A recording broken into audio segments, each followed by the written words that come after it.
Hi hello ನಮಸ್ಕಾರ ಸ್ನೇಹಿತರೆ, welcome back to my channel. ವೃದ್ಧೆಯ ಉಪಕಾರ ಮಕ್ಕಳ ನೀತಿಕತೆ. ಬಹಳ ಹಿಂದೆ ಒಂದು ಪಟ್ಟಣದಲ್ಲಿ ಜನರು ತುಂಬಾ ಭಯಭೀತರಾಗಿದ್ದರು. ಏಕೆಂದರೆ ಸಮೀಪದಲ್ಲೇ ಒಂದು ಬೆಟ್ಟದ ತುದಿಯಲ್ಲಿ ಘಂಟಾಕರ್ಣನೆಂಬ ರಾಕ್ಷಸನಿರುವನೆಂದು ಅವರು ನಂಬಿದ್ದರು. ಅವರ ನಂಬಿಕೆಗೆ ತಕ್ಕಂತೆ ಆ ಪ್ರದೇಶದಲ್ಲಿ ಆಗಾಗ ಗಂಟೆಯ ಸದ್ದು ಕೇಳಿಬರುತ್ತಿತ್ತು. ಆದ್ದರಿಂದ ಯಾರೂ ಆ ಕಡೆ ಸುಳಿಯುತ್ತಿರಲಿಲ್ಲ. ಇದರ ಜೊತೆಗೆ ಘಂಟಾಕರ್ಣನು ಜನರನ್ನು ತಿನ್ನುತ್ತಾನೆ ಎಂಬ ಸುದ್ದಿಯೂ ಹಬ್ಬಿತು. ಇದನ್ನು ಕೇಳಿ ಜನರು ಊರು ಬಿಟ್ಟು ಹೋಗತೊಡಗಿದರು.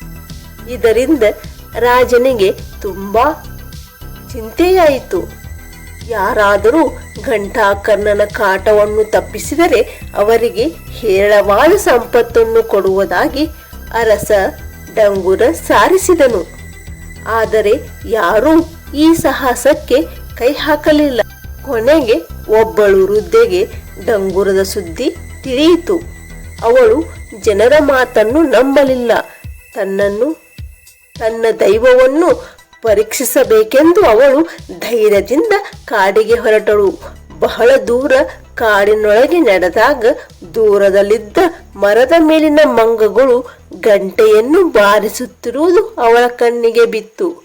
ವೃದ್ಧೆಗೆ ನಿಜ ಸ್ಥಿತಿಯ ಅರಿವಾಯಿತು.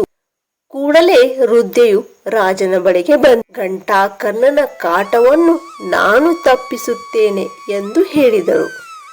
ಇದನ್ನು ಕೇಳಿ ರಾಜನಿಗೆ ಆಶ್ಚರ್ಯವಾಯಿತು. ಏಕೆಂದರೆ ಇಂತಹ ಧೈರ್ಯವನ್ನು ಯಾರೂ ಮಾಡಿರಲಿಲ್ಲ. ಆದ್ದರಿಂದ ವೃದ್ಧೆಯ ಮಾತಿಗೆ ರಾಜ ಒಪ್ಪಿದ. ವೃದ್ಧೆಯು ಧೈರ್ಯದಿಂದ ಕಾಡಿಗೆ ಹೊರಟಳು. ಈಗಂತೂ ಅವಳಿಗೆ ಯಾವ ಅಂಜಿಕೆಯೂ ಇರಲಿಲ್ಲ. ಗಂಟೆಯನ್ನು ಬಾರಿಸುತ್ತಾ ಕೋತಿಗಳು ಕುಳಿತ ಮರದಡಿಗೆ ಬಂದಳು. ಬರುವಾಗ ಜಾಣ ವೃದ್ಧೆಯು ಹಣ್ಣು ಹಂಪಲುಗಳನ್ನು ತೆಗೆದುಕೊಂಡು ಬಂದಿದ್ದಳು.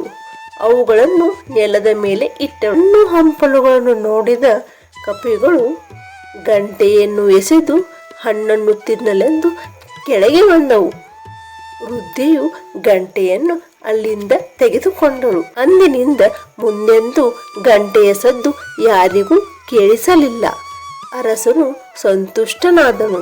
ಅವಳಿಗೆ ಹೇರಳವಾದ ಸಂಪತ್ತನ್ನು ನೀಡಿದನು.